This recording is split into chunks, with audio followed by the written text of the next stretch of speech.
Você é conhecido por investir muito em ações. Você se lembra a primeira ação que você comprou? Olha, uma das primeiras ações, eu até vou fazer um breve relato.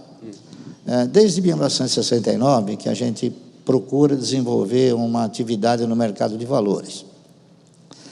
Naquela ocasião, logo que se iniciou o pregão viva voz, lá no pátio do colégio, nós tínhamos uma quantidade muito pequena de ações, uma quantidade ínfima, né? Nós tínhamos algumas empresas do setor de energia elétrica, que era a Companhia Paulista de Força e Luz, a Light, a CESP, a Força e Luz Cataguases Leopoldina. Tínhamos algumas empresas como Aços Vilares, Indústrias Vilares, Maná, enfim, tinha uma série de empresas que não existia um elenco de papéis, muito embora já existisse Banco do Brasil, Banco do Nordeste, Belga Mineiro, enfim, uma série de papéis, não é isso? E naquela ocasião, ainda nós não havíamos interpretado que o mercado de valores ele poderia nos proporcionar uma renda mensal capaz de nos dar um padrão de vida que a gente sempre desejou. Por volta de 1972, 1973, antes disso, a gente comprava, vendia, está entendendo? Tinha essa matriz de investimento. Comprava, tinha um lucro, vendia. Então, eu fui concluindo que esse não era o melhor procedimento.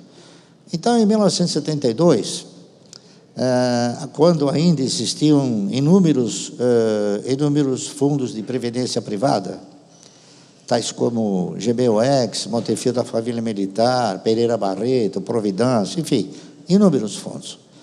Eu cheguei numa conclusão que comprar uma previdência privada talvez não pudesse ser o melhor procedimento. Então, o que eu fiz? Eu tentei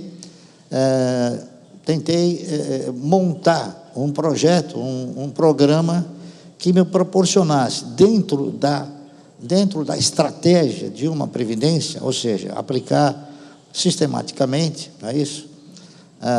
E tentar um resultado extraordinário, ou bom que fosse. Eu realizei um ensaio, peguei 10, foi um ensaio teórico, evidentemente, mas eu peguei 10 funcionários, fiz com que eles aplicassem aquilo que era do INSS durante 30 anos, e cheguei na conclusão que o pecúlio que eles eles chegariam a formatar não dava para sustentar 2 anos. Isso ainda se agravou um pouco mais. Por quê? Porque eu interpretava que a Previdência nada mais era que uma provedora de recursos para fazer com que o indivíduo tivesse o mínimo para a sua sobrevivência. Aliado a esse problema negativo, que a Previdência não estava estruturada para prosseguir, além de 2 anos e meio naquela ocasião, eu verifiquei o seguinte: o cidadão que se aposentava como funcionário público, na verdade ele deixava de trabalhar como funcionário público, ele ia ganhar o mesmo salário que se ele estivesse trabalhando. Então, eu percebi uma coisa interessante: a Previdência, ela não ostentava só o caráter de provedora, ela ostentava também o caráter de empregadora, está correto? Então, eu me animei ainda mais a tentar fazer alguma coisa que pudesse ser diferente disso. Eu tentei alguns investimentos. Naquela época nós tínhamos letra de câmbio, enfim, e algumas aplicações. E eu cheguei numa conclusão interessante: quem é que tinha, ou quem reunia condições de se aposentar em caráter assim sustentado? Eram os proprietários de empresas, tá certo? Os donos, os controladores, assim como a estrutura Klabin, a estrutura Suzano, enfim, uma série deles, né? Então eu resolvi fazer o seguinte: eu me apaixonei pela tese de também ser como eles. Só não querendo ser o dono, e ser um pequeno dono, certo?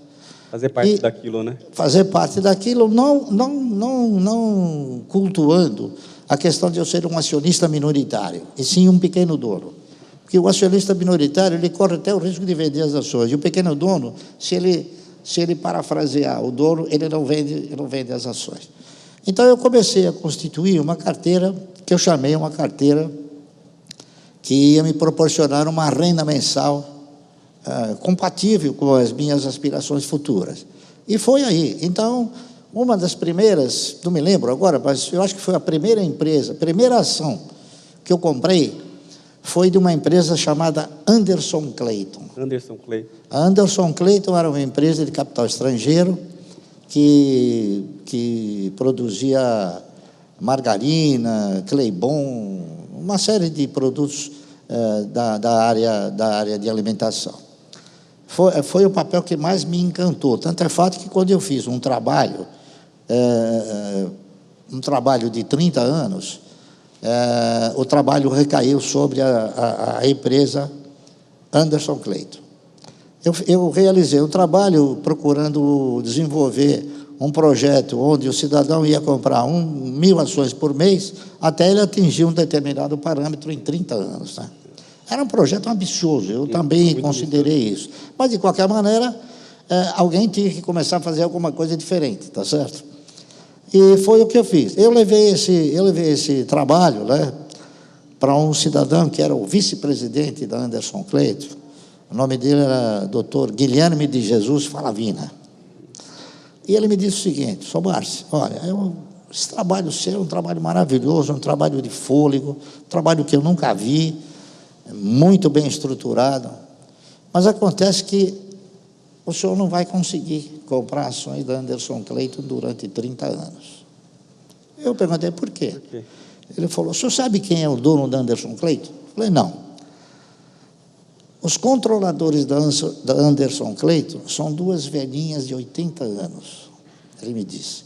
E eu não sei quanto tempo elas vão resistir para vender a empresa. Realmente, ele estava com razão. Um tempo depois, as indústrias Gessilever, né, que foi a Unilever, acabou comprando a Anderson Clayton.